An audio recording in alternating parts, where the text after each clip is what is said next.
Hi ಸ್ನೇಹಿತರೆ, ಟೆಕ್ನುಡಿ YouTube ಚಾನಲ್ಗೆ ಸ್ವಾಗತ. ನಾನು ಇವತ್ತು ನಿಮಗೆ ಒಂದು ಡೈಲಿ ಲೈಫ್ನಲ್ಲಿ ಟೆಕ್ನಾಲಜಿನ ನಾವು ತುಂಬ ಯೂಸ್ ಮಾಡ್ತಾ ಇದ್ದೀವಿ.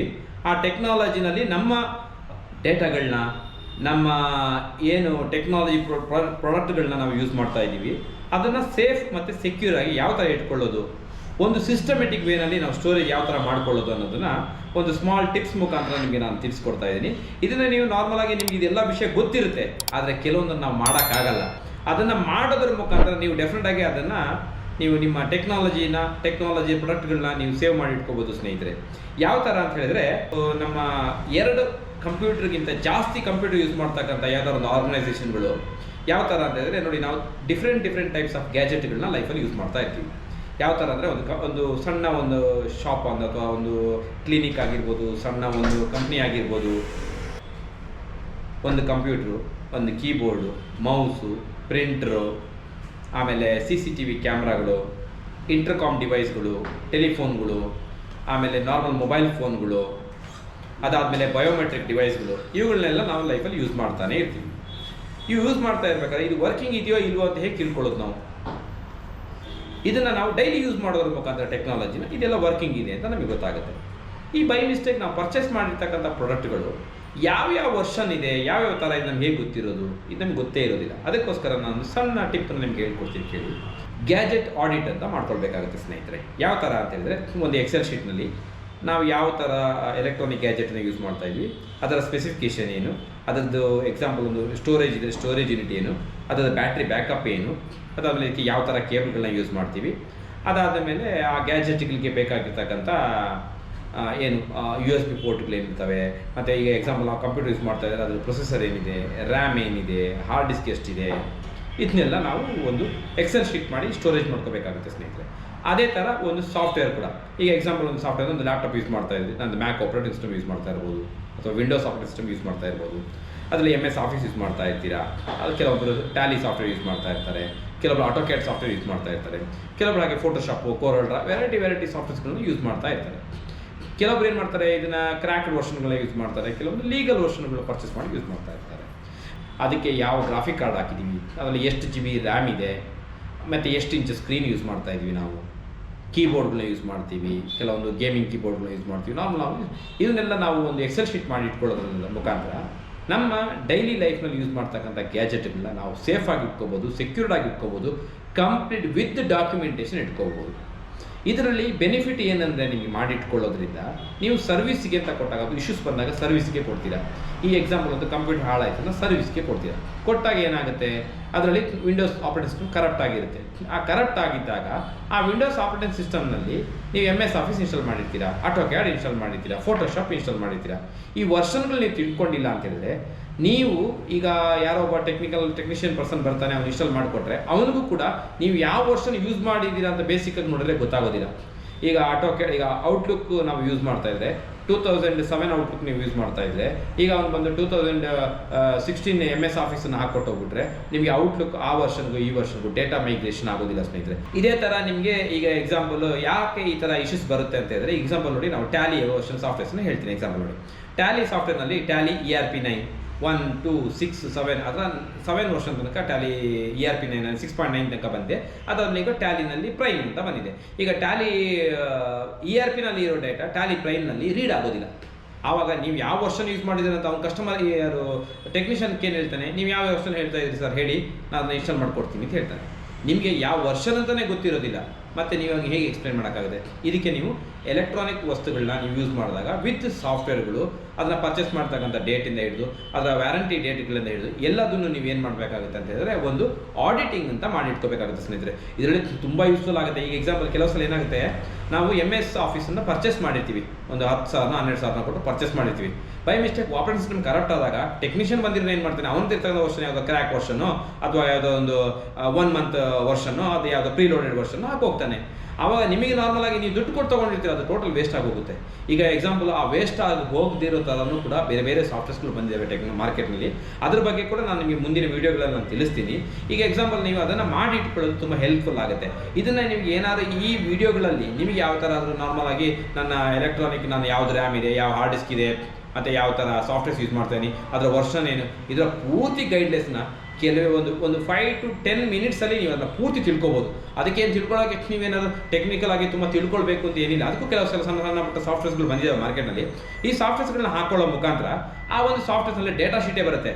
ವಿಂಡೋಸ್ ಯಾವ ವರ್ಷನ್ ಯೂಸ್ ಮಾಡ್ತಾ ಇದ್ದೀರಾ, ಮೈಕ್ರೋಸಾಫ್ಟ್ ಆಫೀಸ್ ಯಾವ ವರ್ಷನ್ ಯೂಸ್ ಮಾಡ್ತೀರಾ, ಔಟ್ಲುಕ್ ಯಾವ ವರ್ಷನ್ ಇದೆ, ಅದಾದಮೇಲೆ PDF ಯಾವ ವರ್ಷನ್ ಯೂಸ್ ಮಾಡ್ತೀರಾ, VLC ಪ್ಲೇಯರ್ ಆಡಿಯೋ ಪ್ಲೇಯರ್ ಯಾವ್ದು ಯೂಸ್ ಮಾಡ್ತೀರಾ, ಆಟೋಕ್ಯಾಡ್ ಯಾವ್ದು ಯೂಸ್ ಮಾಡ್ತಾ ಇದ್ದೀರಾ, ಪ್ರತಿಯೊಂದು ವರ್ಷನ್ಗಳು ಕೂಡ ನಿಮಗೆ ಅದರಲ್ಲಿ ಬರುತ್ತೆ. ಈಗ ಕೆಲವು ಸಲ ಎಷ್ಟು ಪ್ರಾಬ್ಲಮ್ ಕೊಡುತ್ತೆ ಅಂದರೆ, ನೀವೊಂದು ಯಾವುದೋ ಒಂದು ಪ್ರಿಂಟರ್ ಯೂಸ್ ಮಾಡ್ತಾ ಇದ್ದೀರಾ ನೋಡಿ, ಆ ಪ್ರಿಂಟರ್ನ ವರ್ಷನ ಡ್ರೈವರ್ ನಿಮಗೆ ಸಿಕ್ಕೋದಿಲ್ಲ. ಎಕ್ಸಾಂಪಲ್, ಆ ಪ್ರಿಂಟರ್ ನಿಮಗೆ ನಾರ್ಮಲ್ ಆಗಿ ಇನ್ಸ್ಟಾಲ್ ಆದಾಗ ಕೆಲವು ಸಲ ಏನಾಗಿರುತ್ತೆ, ಇನ್ಸ್ಟಾಲೇಷನ್ ಆಗಿ ಪ್ರಿಂಟ್ ಕೊಟ್ಟಾಗ ಅದೇನಾಗುತ್ತೆ ತೋರಿಸುತ್ತೆ ಇಂಕ್ ಖಾಲಿಯಾಗಿದೆ ಅಂತ ತೋರಿಸುತ್ತೆ. ನೀವು ನಾರ್ಮಲ್ ಡ್ರೈವರ್ ಇನ್ಸ್ಟಾಲ್ ಮಾಡೋದ್ರಿಂದ ಅದರಲ್ಲಿ ಪ್ರಿಂಟರ್ನ ಇದು ಅದು ಕ್ಯಾಟ್ರಿಜ್ ಖಾಲಿಯಾಗಿರೋದು ನಿಮಗೆ ತೋರಿಸೋದಿಲ್ಲ, ಇಂಕ್ ಮುಗಿದಿದೆ ಅಂತ ತೋರಿಸಲ್ಲ, ಪ್ರಿಂಟ್ ಎಂಟಿ ಪೇಪರ್ ಬರುತ್ತೆ ಅಷ್ಟೇ.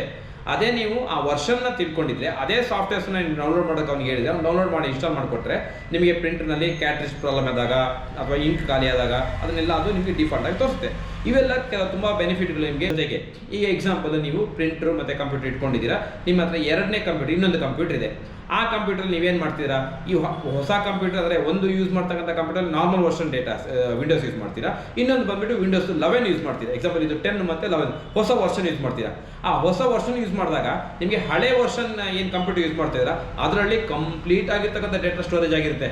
ಎರಡು ಕಂಪ್ಯೂಟರ್ಗಿಂತ ಜಾಸ್ತಿ ಇರೋ ಜಾಗದಲ್ಲಿ ತುಂಬಾ ಹೆಲ್ಪ್ ಆಗುತ್ತೆ. ಒಂದು ಕಂಪ್ಯೂಟರ್ ನೆಸೆಸಿಟಿ ಇರೋದಿಲ್ಲ, ಎರಡು ಕಂಪ್ಯೂಟರ್ಗಿಂತ ಜಾಸ್ತಿ ಇದ್ದಲ್ಲಿ ತುಂಬಾ ಹೆಲ್ಪ್ ಆಗುತ್ತೆ. ಇನ್ಕ್ಲೂಡಿಂಗ್ ನಿಮ್ಮ ಕಂಪ್ಯೂಟರಲ್ಲಿ ಇರ್ತಕ್ಕಂಥ IP ಅಡ್ರೆಸ್ ಕೂಡ ನಿಮಗೆ ವ್ಯಾಲ್ಯೂಯಬಲ್ ಆಗಿರುತ್ತೆ. ಕೆಲವೊಂದು ಸಿಸ್ಟಮ್ಗಳು, ಕೆಲವೊಂದು ಸಾಫ್ಟ್ವೇರ್ಗಳು IP ಅಡ್ರೆಸ್ ಮುಖಾಂತರನೇ ವರ್ಕ್ ಆಗ್ತಾ ಇರ್ತವೆ.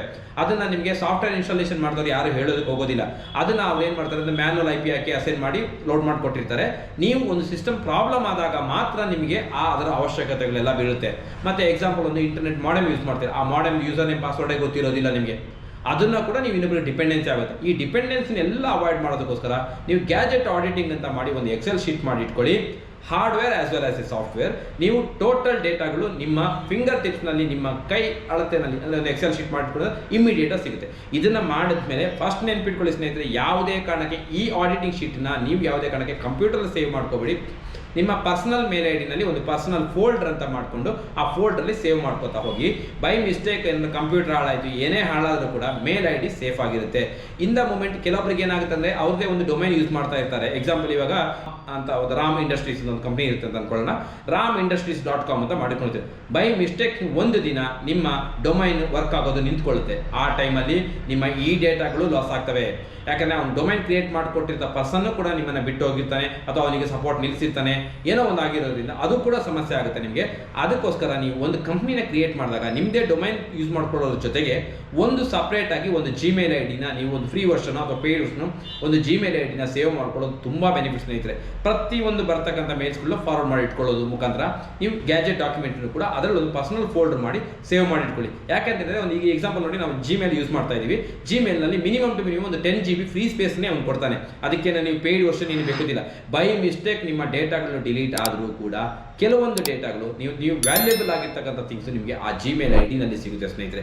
ಪ್ರತಿಯೊಂದು hard disk, RAM, processor, generation, ಒಂದು ಮಾನಿಟರ್ ಇದ್ದರೆ ಮಾನಿಟರ್ ಸ್ಕ್ರೀನು, ಅದಾದಮೇಲೆ ನಿಮ್ಮ ಏನಿರುತ್ತೆ ಒಂದು ಲ್ಯಾಪ್ಟಾಪ್ ಪರ್ಚೇಸ್ ಮಾಡಿದರೆ ಲ್ಯಾಪ್ಟಾಪ್ ಪರ್ಚೇಸಿಂಗ್ ಡೇಟು, ಅದಕ್ಕೆ ಹಾಕಿರ್ತಕ್ಕಂಥ ವಿಂಡೋಸು, ಅದು ಹಾಕಿರ್ತಕ್ಕಂಥ MS ಆಫೀಸು, ಆಟೋಕ್ಯಾಡ್ ವರ್ಷನ್ನು, ಫೋಟೋಶಾಪ್ ಇದೆ ಫೋಟೋಶಾಪ್ ವರ್ಷನ್ನು, ಕೋರಲ್ಡ್ರಾ ಇದೆ ಕೋರಲ್ಡ್ರಾ ವರ್ಷನ್ನು, ಅದಾದಮೇಲೆ ಟ್ಯಾಲಿ ಇದೆ ಟ್ಯಾಲಿ ವರ್ಷನ್ನು, ಮತ್ತು ಯಾವುದಾದ್ರು ಪ್ರಿಂಟರ್ ಇನ್ಸ್ಟಾಲ್ ಮಾಡ್ಕೊಂಡ್ರೆ ಪ್ರಿಂಟರ್ ವರ್ಷನ್, ಪ್ರತಿಯೊಂದನ್ನು ನೀವು ಸೇವ್ ಮಾಡ್ಕೊಳ್ಳೋದು ತುಂಬಾ ಯೂಸ್ಫುಲ್ ಆಗುತ್ತೆ ಸ್ನೇಹಿತರೆ. ಬೈ ಮಿಸ್ಟೇಕ್ ಏನಾದರೂ ನಿಮ್ಮ ಎಕ್ಸಿಸ್ಟಿಂಗ್ ಸರ್ವಿಸ್ ಕೊಡ್ತಕ್ಕಂಥ ಸರ್ವಿಸ್ ವೆಂಡರು ಸರ್ವಿಸ್ ಕೊಡೋದನ್ನು ನಿಲ್ಲಿಸಿದಾಗ ಅಥವಾ ನೀವು ಯಾವುದಾದ್ರು ಹೊಸ ವೆಂಡರ್ನ ಸರ್ವಿಸ್ಗೆ ನೀವು ಅವ್ರನ್ನ ಹೈರ್ ಮಾಡಿದಾಗ ಆವಾಗ ಮಾತ್ರ ಇದರ ರಿಯಲ್ ವ್ಯಾಲ್ಯೂ ಗೊತ್ತಾಗುತ್ತೆ. ಸಣ್ಣ ಸಣ್ಣ ಈ ತಪ್ಪುಗಳು ನಮ್ಮ ಜೀವನದಲ್ಲಿ ತುಂಬಾ ಪ್ರಾಬ್ಲಮ್ ಕೊಡುತ್ತೆ. ಯಾಕೆಂದರೆ ನಾವು ಪ್ರತಿಯೊಬ್ಬರು ಡಿಪೆಂಡ್ ಆಗಿರೋದು ನಾವು ಟೆಕ್ನಾಲಜಿಗೆ. ನಮಗೆ ಬೆಳಿಗ್ಗೆ ಇದು ಒಂದು ಬೇಸಿಕ್ ನನ್ನ ಒಂದು ಫೋನ್ ವರ್ಕ್ ಆಗದೇ ಇದ್ರೂ ಕೂಡ ನಮ್ಮ ಬಿಸ್ನೆಸ್ ನಿಂತೋಗುತ್ತೆ. ನಾವು ಪ್ರೆಸೆಂಟ್ ಜನ್ರೇಷನ್ ಯಾವ ಥರ ಅಂತಂದರೆ ಟೆಕ್ನಾಲಜಿ ಇಲ್ಲದೆ ನಮ್ಮ ದೈನಂದಿನ ಬೆಳಕಾಗಲ್ಲ, ರಾತ್ರಿನೂ ಆಗಲ್ಲ ಅನ್ನೋ ಲೆವೆಲಲ್ಲಿ ನಾವು ಡೆವಲಪ್ ಆಗಿದ್ದೀವಿ. ಈಗ ಒಂದು 10 ವರ್ಷದ ಹಿಂದೆ ಟೆಕ್ನಾಲಜಿ ನಮ್ಮ ದೇಶಕ್ಕೂ ಬೇರೆ ದೇಶಕ್ಕೂ ಒಂದು 5 ರಿಂದ 6 ವರ್ಷಗಳ ಡಿಫ್ರೆನ್ಸಿಯೇಷನ್ ಇತ್ತು ಕೆಲವೊಂದು ದೇಶಗಳಿಗೆ ಕಂಪೇರ್ ಮಾಡಿದರೆ. ಇವಾಗ ನಮ್ಮ ಭಾರತ ದೇಶದ ಟೆಕ್ನಾಲಜಿ ಎಷ್ಟು ಫಾಸ್ಟ್ ಆಗಿದೆ ಅಂತ ಹೇಳಿದರೆ, ಫಸ್ಟ್ ನಮ್ಮ ದೇಶದಲ್ಲೇ ಪ್ರಾಡಕ್ಟ್ಗಳು ಲಾಂಚ್ ಆಗಿಬಿಟ್ಟು ಆದಮೇಲೆ ಬೇರೆ ದೇಶದಲ್ಲಿ ಲಾಂಚ್ ಆಗೋ ಲೆವೆಲಲ್ಲಿ ಬಂದಿದೆ. ಹಾಗಾದರೆ ಕಂಪೇರ್ ಮಾಡಿದ್ರೆ ಈಗ ನಮ್ಮ ದೇಶ ಒಂದು 50 ಕಂಟ್ರಿಗಳಿಗೆ ಕಂಪೇರ್ ಮಾಡಿದ್ರೆ ನಮ್ಮ ದೇಶ ಈಗ ಒಂದು 5ನೇ ಪ್ಲೇಸ್ನಲ್ಲೋ 6ನೇ ಪ್ಲೇಸ್ನಲ್ಲೋ ಇರೋ ಲೆವೆಲ್ಗೆ ಬಂದಿದೆ. ಈಗ ಜರ್ಮನಿ ಆ ಥರ ಎಲ್ಲ ಟೆಕ್ನಾಲಜಿ ಕಂಪೇರ್ ಮಾಡಿದ್ರೆ ಅವರು 10-20 ವರ್ಷ ಮುಂದಿರ್ಬೋದು. ಆದರೂ ಕೂಡ ನಮ್ಮ ದೇಶ ಕೂಡ ಆದಷ್ಟು ಫಾಸ್ಟ್ ಮುಂದೆ ಡೆವಲಪ್ಮೆಂಟ್ ಆಗ್ತಾ ಇರೋದ್ರಿಂದ ಟೆಕ್ನಾಲಜಿನ ನಾವು ಪ್ರಾಪರಾಗಿ ತಿಳ್ಕೊಳ್ಳೋದು ಭಾರಿ ಮುಖ್ಯ ಅಲ್ಲ, ಅದನ್ನು ಟೆಕ್ನಾಲಜಿನ ನಾವು ಎಷ್ಟು ನಮ್ಮ ಲೈಫ್ನಲ್ಲಿ ಅಡಾಪ್ಟ್ ಮಾಡಿಕೊಂಡು ಒಂದು ಪಾಸ್ವರ್ಡ್ಗೆ ಕೂಡ ನಾವು ಹೇಗೆ ಡಿಪೆಂಡ್ ಆಗಿದ್ದೀವಿ ಅಂತ ಹೇಳಿದ್ರೆ, ಒಂದು ರೀಸೆಟ್ ಪಾಸ್ವರ್ಡ್ ಅಂತ ಕೊಟ್ಟರೆ ಪಾಸ್ವರ್ಡ್ ಬರುತ್ತೆ ಅನ್ನೋ ಲೆವೆಲಲ್ಲಿ ನಾವು ಥಿಂಕ್ ಮಾಡ್ಕೊಂಡಿದ್ದೀವಿ. ಇವನ್ನೆಲ್ಲ ನಾವು ಒಂದು ಎಕ್ಸೆಲ್ ಶೀಟ್ ಮುಖಾಂತರ ಮಾಡಿಕೊಂಡು ಒಂದು ಗ್ಯಾಜೆಟಲ್ಲಿ ಎಲ್ಲೋ ಕಡೆ ಸೇವ್ ಮಾಡಿ ಇಟ್ಕೊಳ್ಳೋದು ತುಂಬಾ ಹೆಲ್ಪ್ ಆಗುತ್ತೆ. ಇದು ಎಮರ್ಜೆನ್ಸಿ ಮೂಮೆಂಟಲ್ಲಿ ಮಾತ್ರ ನಮಗೆ ಈ ಟೆಕ್ನಾಲಜಿನ ಬೆನಿಫಿಟು. ಒಂದು ದಿನ ಸ್ವಲ್ಪ ಅರ್ಧ ಗಂಟೆ ಟೆಕ್ನಾಲಜಿ ನಿಂತಿದ್ರೂ ಕೂಡ ನಾವು ಸೇಫ್ ಆಗಿರೋದಕ್ಕೆ ಹೆಲ್ಪ್ ಆಗುತ್ತೆ ಸ್ನೇಹಿತರೆ. ಯಾಕಂದರೆ ನಾವು ಟೆಕ್ನಾಲಜಿ ಇಲ್ಲದೆ ಜೀವನನೇ ಇಲ್ಲ ಅನ್ನೋ ಲೆವೆಲಿಗೆ ಬಂದುಬಿಟ್ಟಿದ್ದೀವಿ. ಗ್ಯಾಜೆಟ್ ಆಡಿಟಿಂಗ್ ಶೀಟ್ ಅಂತ ಒಂದು ಮಾಡಿಕೊಂಡು ಇದನ್ನು ನೀವು ಪೂರ್ತಿ ಡೇಟಾನ ನಿಮ್ಮ ಜಿಮೇಲ್ ID ಅಥವಾ ಒಂದು ಎಕ್ಸೆಲ್ ಶೀಟ್ ಮಾಡಿ ಇಟ್ಕೊಳ್ಳೋದು ತುಂಬ ಹೆಲ್ಪ್ ಆಗುತ್ತೆ. ಈ ನಾನು ಕೊಟ್ಟಿರ್ತಕ್ಕಂಥ ಒಂದು ಈ ಗ್ಯಾಜೆಟ್ ಆಡಿಟಿಂಗ್ ಇನ್ಫಾರ್ಮೇಷನ್ ಓನ್ಲಿ ಸದ್ಯದ ಮಟ್ಟಿಗೆ ನಾನು ಕೊಟ್ಟಿರೋದು ಕಂಪ್ಯೂಟ್ರು ಮತ್ತು ಕಂಪ್ಯೂಟರ್ನ ಸಾಫ್ಟ್ವೇರು ಮತ್ತು ಪ್ರಿಂಟರ್ ಯೂಸ್ ಮಾಡೋದು, ಒಂದು 2 ಕಂಪ್ಯೂಟರ್ಗಿಂತ ಜಾಸ್ತಿ ಇರ್ತಕ್ಕಂಥ ಕಂಪ್ನಿಗಳಿಗೆ ತುಂಬಾ ಯೂಸ್ಫುಲ್ ಆಗಿದೆ ಅಂತ ಅಂದ್ಕೊಳ್ತೀನಿ ಸ್ನೇಹಿತರೆ. ಇನ್ನೂ ಏನಾದ್ರು ಈ ವಿಡಿಯೋದಲ್ಲಿ ಏನಾದ್ರು ಹೆಚ್ಚು ಕಮ್ಮಿ ನಿಮಗೆ ಇನ್ನೂ ಏನಾದ್ರು ಇನ್ಫಾರ್ಮೇಷನ್ ಬೇಕಿತ್ತು ಅಂತಿದ್ದರೆ ಡೆಫಿನೆಟ್ ಆಗಿ ನನ್ನ ಕಮೆಂಟ್ ಬಾಕ್ಸಲ್ಲಿ ಕಮೆಂಟ್ ಮಾಡಿ, ನನ್ನ ಚಾನಲ್ನ ಸಬ್ಸ್ಕ್ರೈಬ್ ಮಾಡಿ, ಲೈಕ್ ಮಾಡಿ, ಶೇರ್ ಮಾಡಿ. ಮುಂದಿನ ವಿಡಿಯೋದಲ್ಲಿ ಸಿಗ್ತೀನಿ ಸ್ನೇಹಿತರೆ. ಧನ್ಯವಾದ.